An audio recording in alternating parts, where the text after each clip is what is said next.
20 on the call, and I can keep admitting people. All right, folks, I want to thank you all for joining us. I'm Mary Sue Lanigan. I am with the Michigan Parkinson Foundation, and this is our regular Tuesday night virtual support group. We are delighted to have Dr. Paul Cullis. He is the president of Michigan Parkinson Foundation. He's also the chief of neurology at Ascension, Michigan. And he's going to talk about DBS as an option for managing Parkinson's disease. So I give you Dr. Cullis. And folks, I'm going to mute everybody Well, good except evening for to everyone. I'm glad to see we have a lot of people.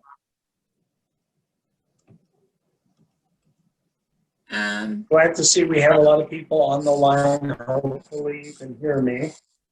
And we were going to have this presentation this evening with myself and with Dr. Vittorio Morreale, who's a neurosurgeon who puts in brain stimulators.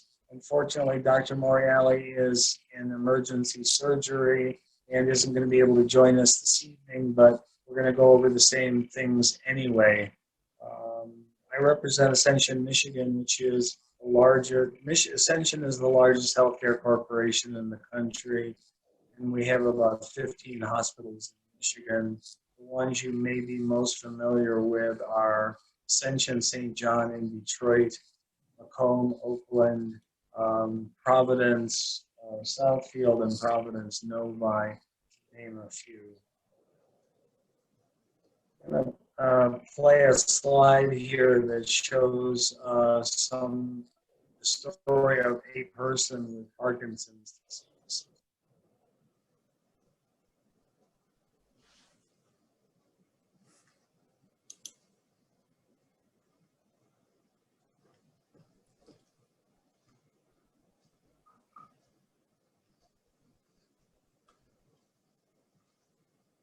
Dr. Cullis, we're kind of losing you. We can see the slide, but we're not hearing you. I'm not sure if you're talking or not.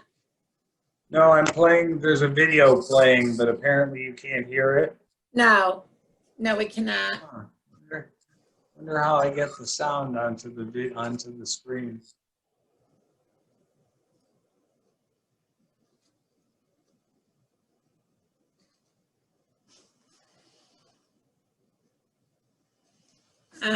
We're not hearing it.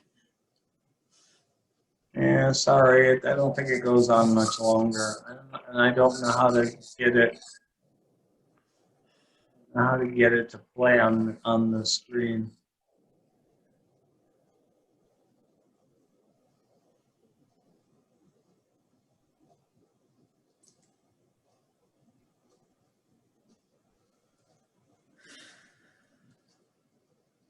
Oh well.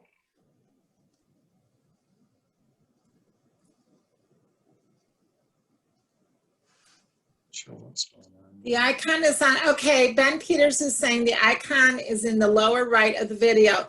The lower right, there's a little sound thing there. Do you see that? Yeah, it's turned up all the way. Oh, it is? All right. All right, I'm just going to skip through this. Okay. So, it's like Grand Central Station here. This is about the prevalence of Parkinson's disease. About 7 to 10 million people have Parkinson's disease worldwide. About 1 million people in the United States. And there are about 60,000 new patients with Parkinson's disease diagnosed every year. And as the population ages, the disease becomes more prevalent because this is a disease of aging. The symptoms of Parkinson's disease are caused by a loss of dopamine in the brain. Dopamine is an important neurotransmitter, which is essential for creating movement.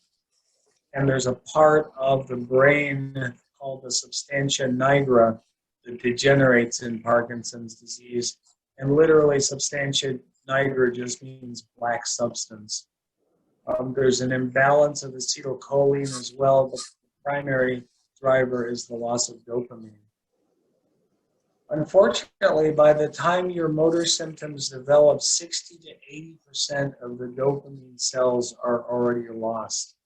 And so one of the challenges for researchers is to try to determine how we can start preventive treatment earlier on in the course of the disease.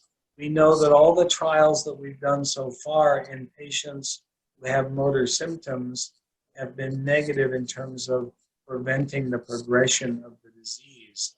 If we could catch the disease at a much earlier stage, then it would be possible, hopefully, to do something to prevent the advancement of symptoms. And trials like that are going on right now. The hallmark symptoms of Parkinson's disease are loss of voluntary movement, slowness of movement, tremors, and increased tone. And this disease was discovered by Dr. James Parkinson in London hundreds of years ago, and it was originally called, and still is called, the shaking palsy. So weakness and slowness accompanied by tremor. The symptoms of Parkinson's disease vary from person to person, but may include both motor and non-motor symptoms. And there can be difficulty with sleep. Patients can have sleep talking, sleepwalking, and other what we call REM sleep behavior, loss of sense of smell, and constipation. These are very common symptoms of Parkinson's. Interestingly, about 60% of people with COVID have a loss of sense of smell, and that's also true with Parkinson's disease. And most patients with Parkinson's disease develop constipation before they develop the motor symptoms.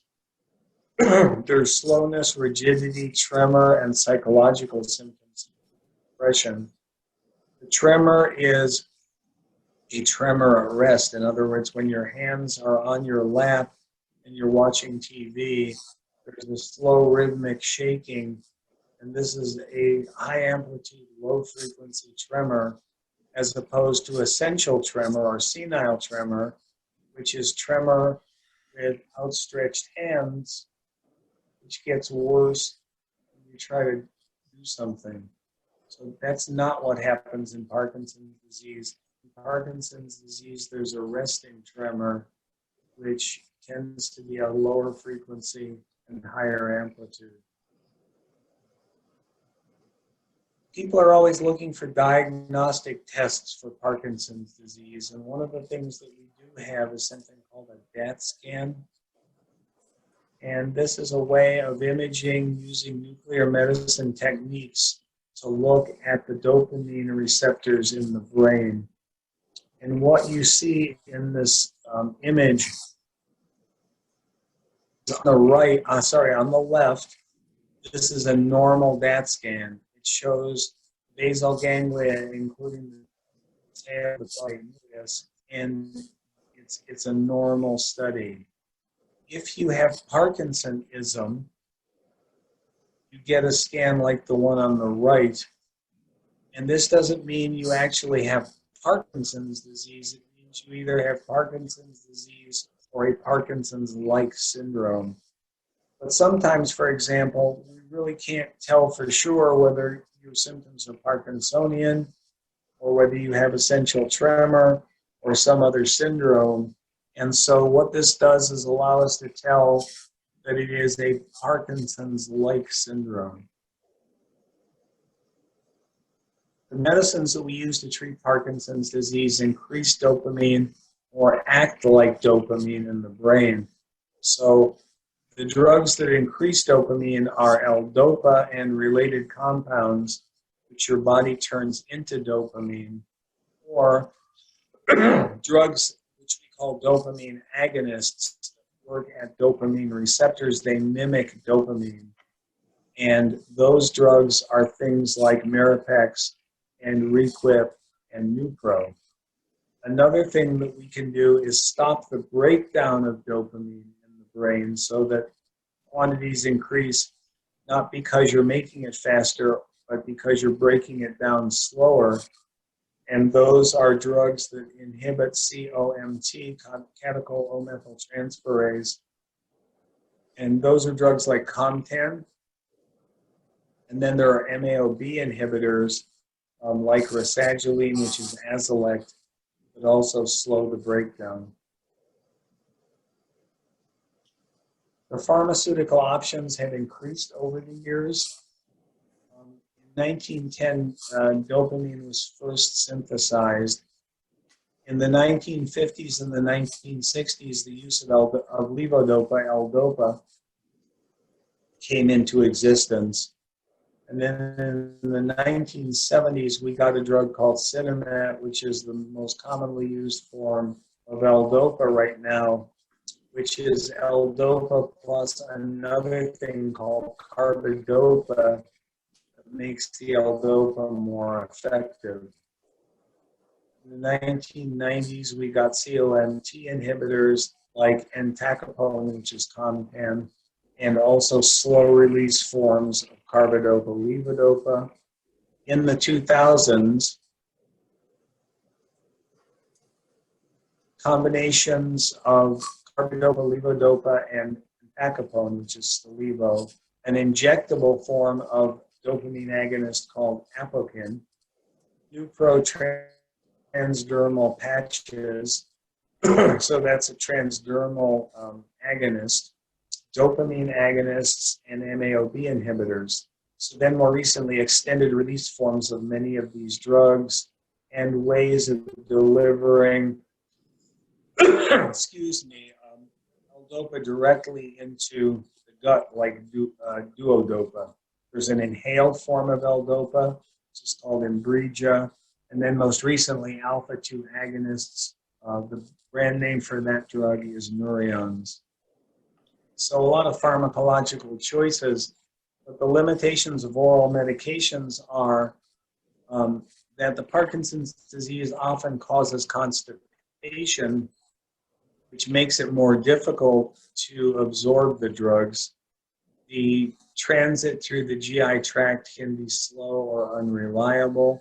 This can result in dose failure. Sometimes people take their usual dose of medicine and it doesn't work.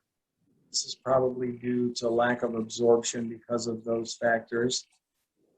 We have to rely on oral medications often to deliver therapy.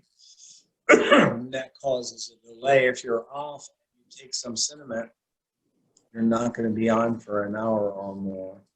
Absorption of pills can be delayed, and then there's the burden of remembering to take your medicine. Often if people are taking medicine 4 or 5 times a day, they actually have to set a timer to remember to take it.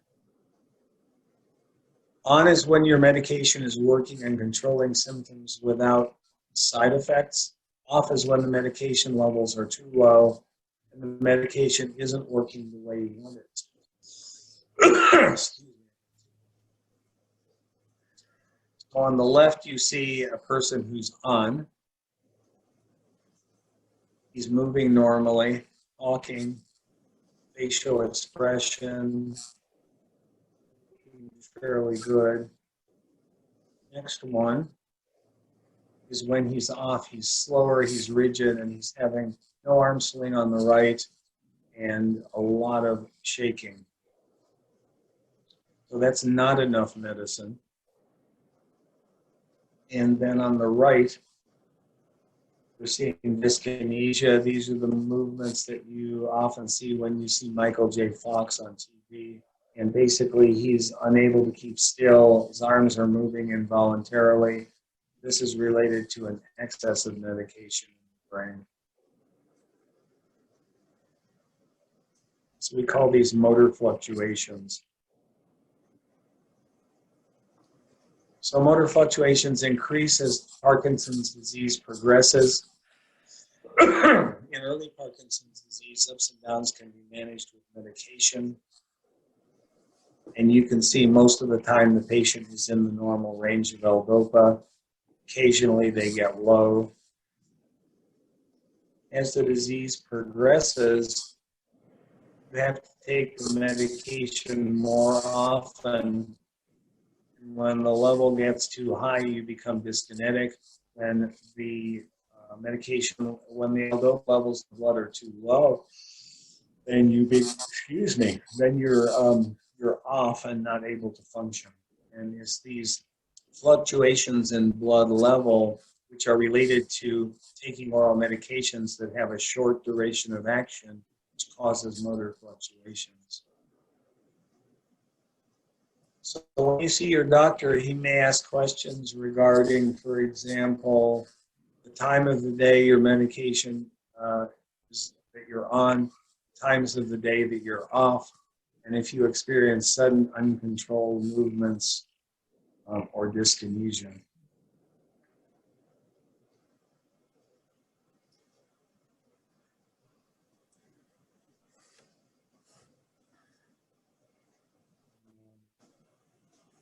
Just getting, Mary Sue, I'm getting a note that the therapists that I was telling you about are trying to get in. If they go to the website, is the Zoom link on the website? Yes, tell them to click on education. They go to our website, PARKINSON'S and they're Parkinson's.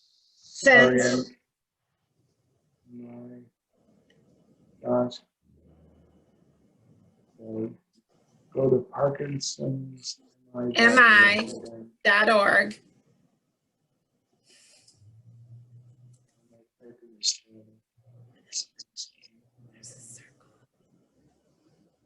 And click on education. Click on education, and the title of your topic will be up there. Click on that, and the Zoom link is, as soon as they click on the topic, DBS, they'll see the Zoom link.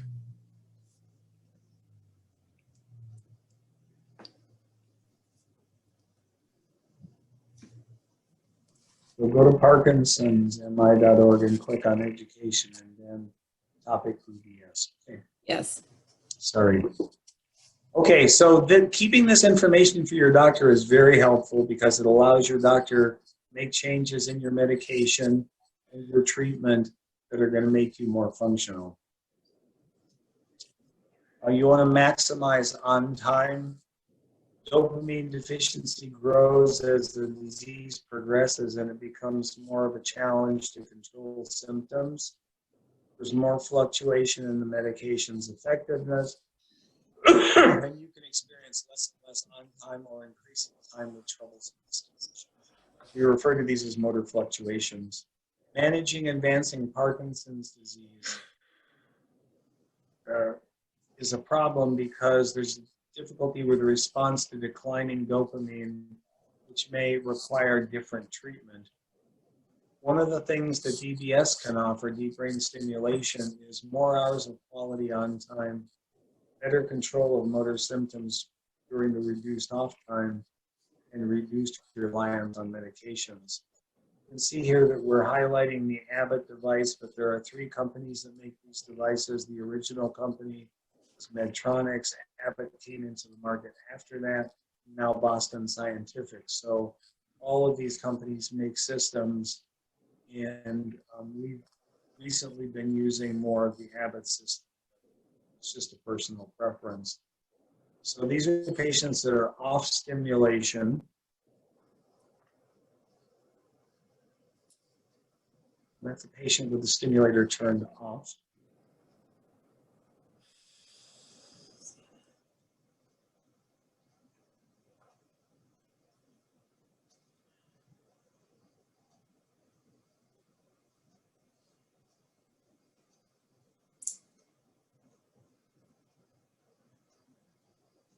So you can see a marked postural tremor, which is pretty difficult to overcome. Then we're on the middle one is off stimulation.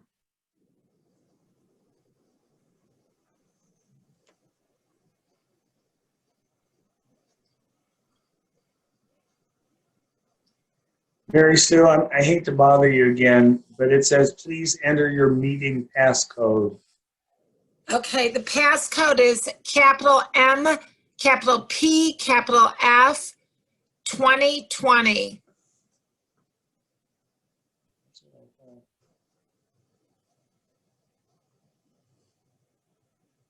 Okay. Okay, so then hold on. And another patient that's off on the right, the movement is slow and stiff. So these are examples of off time. And then we're going to see on stimulation. So that is the lady on the left that was shaking off the chair a few minutes ago. Her stimulator was turned on and she doesn't have the tremor anymore. I do this with the medical students every year at Wayne State. I give a lecture on Parkinson's disease and I take patients down, turn the stimulators on and off, and it's very impressive. So this is the patient in the middle who just had his stimulator turned on. You saw the tremor disappear. So you literally saw him shaking, the stimulator is turned on, and the tremor's gone. The patient on the right, who was the one that was having difficulty walking, he was slow and stiff. And you notice that there's a big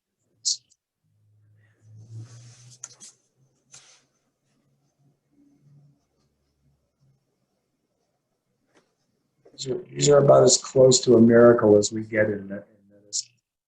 Literally just turn the thing on and the person just changes dramatically. So deep brain stimulation was initially discovered in the 30s to 60s. Doctors in France primarily were trying to stimulate different regions of the brain to see if they could reduce the symptoms. Prototype development for neurostimulators occurred in the 70s and 80s, and DBS was developed for several movement disorders, including tremor and Parkinson's. Product was standardized from 97 to 2002, and the DBS received FDA approval.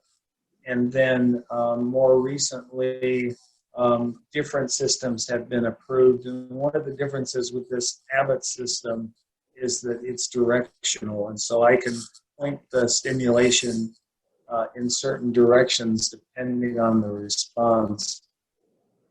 The stimulator sends electrical pulses to the lead. The lead delivers the stimulation to a targeted area of the brain, and stimulation stabilizes brain signals that cause involuntary movement. And the target that we usually choose for Parkinson's disease is an area of the brain called the subthalamic nucleus. And so the neurosurgeon puts the wire in, connects it to something that looks like a pacemaker in your chest. And as I always tell the cardiologists, the deep brain stimulator is just a heart pacemaker, but you're stimulating a more important organ. DBS smooths out the motor function throughout the day, and it gives you more on time and reduces motor fluctuations. So you can see the fluctuations before DBS and then on DBS. DBS isn't a last resort. People with moderate Parkinson's disease do better with DBS than they do simply with medications. And it's important not to wait too long to get DBS. Most neurosurgeons won't put DBS into someone over 80. But also there are a lot of other issues like atrial fibrillation and other medical issues. So if you're thinking of Parkinson's disease, it's important to get the stimulator implanted while you're still very healthy. We're looking for patients who have no significant cognitive impairment. If people are confused or can't pay attention, it's much more difficult for me to program the stimulator. And most patients will find that they can take a lot less medicine with the stimulator than before the stimulator was implanted. DBS reduces involuntary movements by stabilizing the circuits of the brain affected by Parkinson's disease. It's basically an electrical version of dopamine. The stimulation can be changed or stopped, and the stimulation is programmable and adjustable within prescribed settings. So in the old days, we used to burn holes in people's brains to treat Parkinson's disease, so-called thalamotomies and allodotomies. And the problem with that was what you see is what you get, and it's permanent. The advantage of deep brain stimulation is if you don't like the result, it can be removed. And excuse me, and it can be reprogrammed so that you get a better response. It's not a static process. DBS treats many of the most common Parkinson's disease symptoms, including tremor, rigidity, slowness of movement, inability to move, and dyskinesia, which is the involuntary movements. This is the Abbott DBS system, and so the top thing that you're looking at is an iPad, which is what I use to program your stimulator. At the very top right, you will see the electrodes that are implanted into the brain. They're connected by wires to this unit that looks like a heart pacemaker. And the patient gets an iPod, like the one you see at the bottom, that they can use to check their stimulator, check the batteries, make sure it's functioning properly. And one of the things that we're really excited about, excuse me, is that hopefully very soon we're going to be able to program these devices remotely. Right now, when I do a telehealth visit with you on DoxyMe or whatever platform, I can see how you're doing and I can adjust your medication, but I can't adjust your stimulator. So pretty soon it's going to be possible for me to do a telehealth visit with you and to, in real time, adjust your deep brain stimulator over the internet using these devices, which I think is, personally, I think is very exciting. Our implanter is Dr. Vittorio Morreale, who unfortunately couldn't be with us here tonight. He's a neurosurgeon, and these surgeries are done at Ascension Providence, Rochester, which you probably all know as Crittenden. Ascension bought Crittenden a number of years ago, and it's now called Ascension Providence, Rochester. So if you're going to get DBS, the neurosurgeon arranges an MRI scan of your brain to try to find the exact coordinates of where he needs to put the leads. During a surgical procedure in the hospital, the leads are implanted into the brain. The lead location is verified with a lot of complicated procedures, and then the lead is secured and closed, and the patient goes home. And then later on, you come back in stage 2, and the neurosurgeon runs a lead and an extension to the battery site. He connects to the stimulator and checks the system and implants the battery and closes the whole system.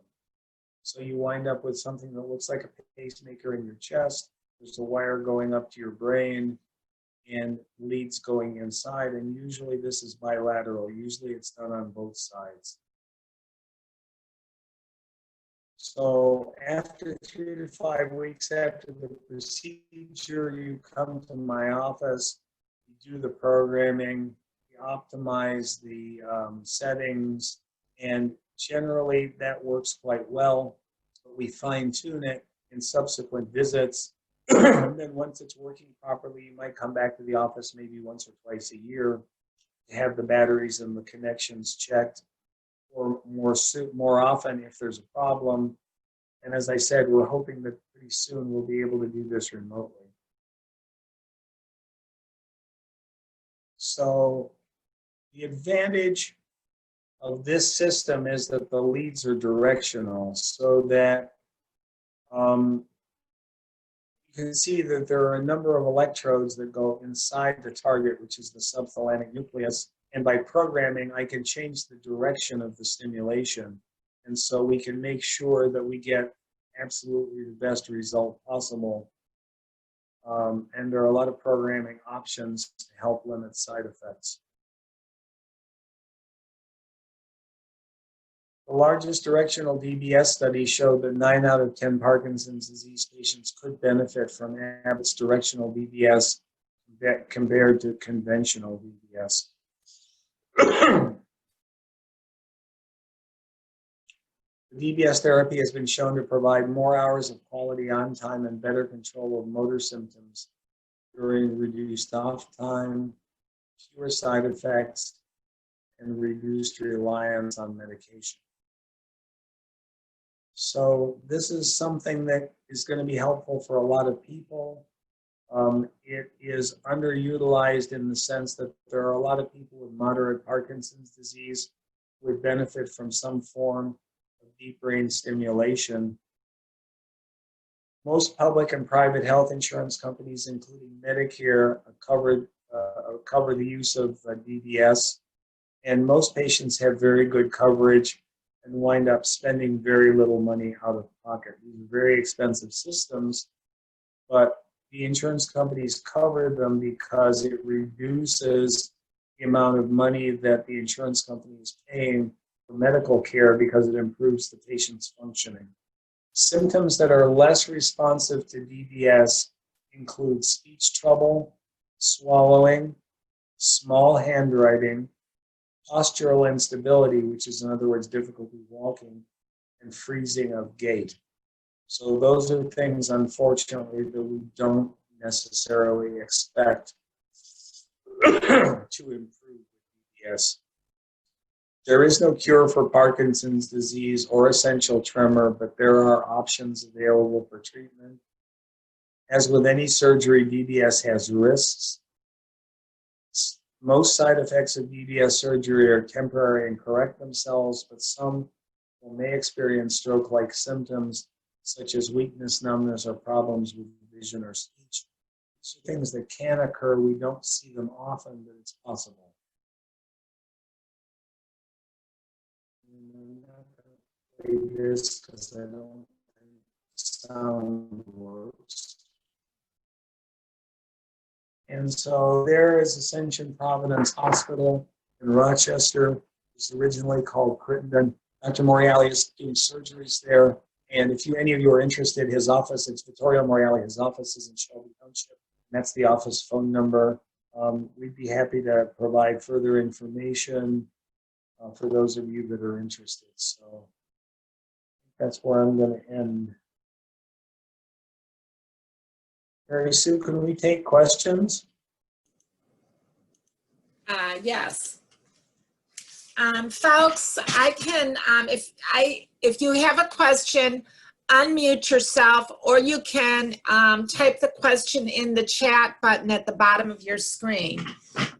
Or you can just unmute yourself. I don't have the ability to unmute you, so if you just want to verbally ask a question, unmute yourself first. And we'll stop. How about Dr. Cullis, why don't you stop? Do you want to stop sharing the screen, then they can see you? There you go. Okay. So are there any questions?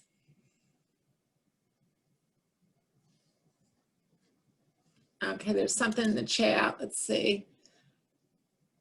Who is the one to determine? Must have been pretty clear. Did you hear me? Who determines the suitability for DBS? You or the neurosurgeon, or a neurologist or a neurosurgeon? How does that work? I think the answer is that it's usually the neurologist. If you're seeing a movement disorder neurologist, then it's probably something a decision that he's going to make. If your neurologist isn't familiar with DBS, then it's possible to go to the neurosurgeon and ask his opinion But usually the referral goes from your neurologist to the neurosurgeon. But certainly, I think medical visits are a two-way street nowadays, and people used to just listen to what the doctor said and follow instructions. And I think if you believe that you might be a candidate for deep brain stimulation, then you need to go in to visit your neurologist and say, Doc, I'm hearing a lot about deep brain stimulation. Do you think I'm a candidate? And listen to what he has to say, because it might be something that he doesn't recommend a lot, depending on how many Parkinson's patients he sees. But your interest may trigger a referral to neurosurgery, which may be beneficial. Okay, thank you. Do we have any other questions? Yes, I have one. Okay, go ahead. I already have a pacemaker. Do they override one another or interfere? It makes things more difficult. So in order to do deep brain stimulation, you need to get an MRI. And in the old days, which nowadays is more than a few years ago, if you had an old pacemaker, you couldn't get an MRI. So newer pacemakers are MRI compatible, and it's possible to get an MRI with a newer pacemaker and then to get DBS, but you're going to wind up with several implanted devices in your chest. You're going to wind up with your pacemaker and then probably a couple of deep brain stimulator generators.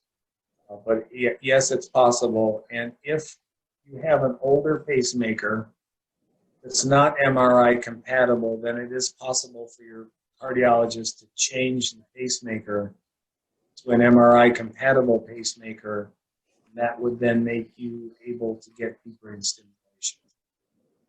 I have a new pacemaker. It's probably MRI. Basically what you'd have to do is call your cardiologist and say, is my pacemaker that you put in, is it MRI compatible? Okay, thank you. you. If it is, then it would be possible. Okay, another question is this covered by Medicare? Yes, completely covered. A lot of things in medicine nowadays have big copays and deductibles, but most of the patients that I see for deep brain stimulation wind up paying very little money out of pocket. Insurance companies are willing to pay for these things because they're effective and they keep you out of the hospital and they make you more functional. So in the long run, it's cheaper for the insurance company to pay for it because you're going to consume less medical care. Okay. Next question.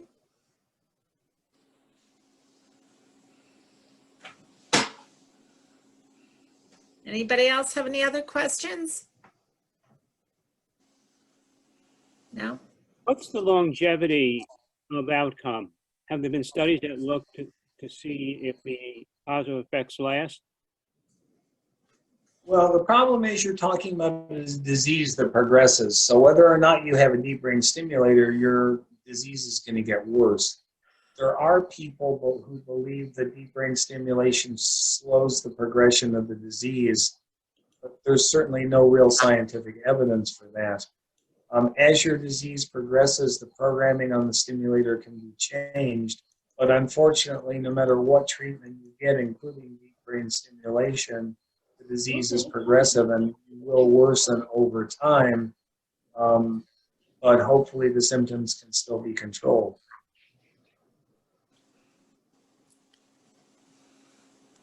Okay. It affects the speech, right? It does not. Getting deep brain stimulation does not improve your speech. But if you don't have a problem with the speech, does the DBS make it worse? It can. If you get bilateral deep brain stimulators, it can cause problems with speech. That's not something we see a lot, but it can happen. It's one of the side effects. So the only way to get rid of that would be to stop using the deep brain stimulator. Oh yeah, you can adjust the programming, and if you can't if you can't get an effective setting for the deep brain stimulator, it can just be turned off. You know, the good thing about deep brain stimulation is if you don't like the results, you can just turn it off, as opposed to more invasive, destructive surgeries like people used to do in the old days, where once it was done, it was done. Deep brain stimulation, if you're part of a small percentage of patients that doesn't do well, then you can either just turn it off or have it removed. Okay, thank People you. don't want it removed. They're happy just to have it turned off if that's the case. Okay, thank you. But that's a very good point, because it can cause speech problems, yes. My husband had the deep brain stimulator put in bilateral, and his speech really got affected. But if they change the settings, it gets better, but then he's got the tremor and everything, which he doesn't like. Right. It's, you know, sometimes you're trading one thing for another. For example, I've seen patients who develop some minor speech problems with their deep brain stimulation, but they still wanted it turned on because overall they were better. You know, they were more mobile, they had less tremor, and they felt they were more functional. They did have some trouble talking, but they thought that that was counterbalanced, more than counterbalanced, by the improvement in other aspects of their illness.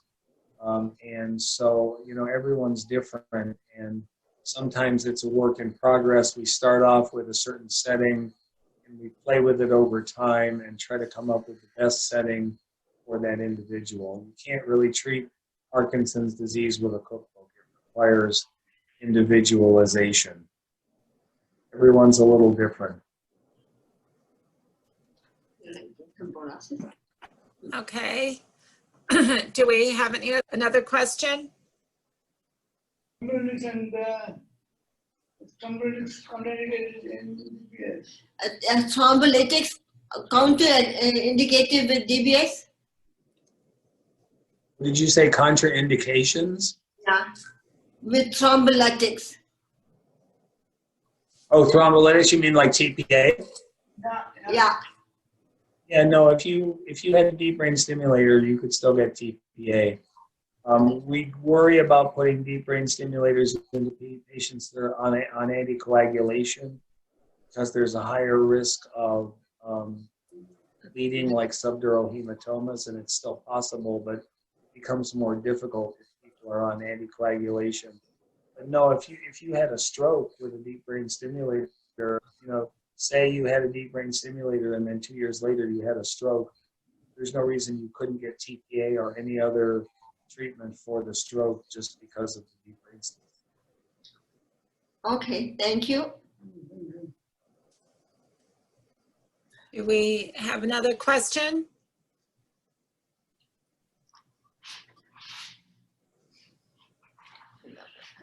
Sounds like we answered everyone's questions. I think so. Well, Dr. Cullis, thank you so much. This was very informative. I think that once this device is approved, I think it could really be a game changer for people, knowing that it can be programmed through telehealth from distance, so that they don't have to go in to the office. I think that that's something we're going to want to keep track of and provide updates to our constituents on this. So thank you. I mean, given how bad COVID is now, I mean, people are again becoming resistant to coming into the office. And, you know, I love doing telehealth visits, but there's a limit to what I can do. I do in the office, because I treat movement disorders, I do a lot of botulinum toxin injections, and I do a lot of deep brain stimulator programming. And it would really be nice if we could do the deep brain stimulator programming remotely, and people wouldn't have to risk coming into the office. So we'll see how that goes. I believe that it's currently in front of the FDA for approval. And as soon as it gets approved, then it'll make life a little easier for all of us. There are also people, I mean, besides COVID, there are people, for example, if you live in Iron Mountain, Right. And, you know, you could drive to Detroit and get the thing implanted, but there's no one to program you up there.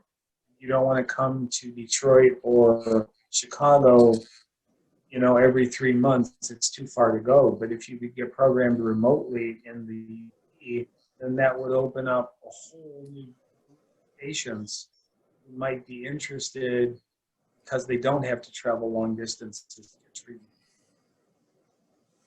So we're working on that. Well, wonderful. Okay, folks, we're going to say goodnight. Enjoy the rest of your evening. And Dr. Cullis, again, thank you so much for joining us this evening. Welcome. Thanks to everyone for listening. I appreciate it. Have a great evening. Okay, good night. Bye.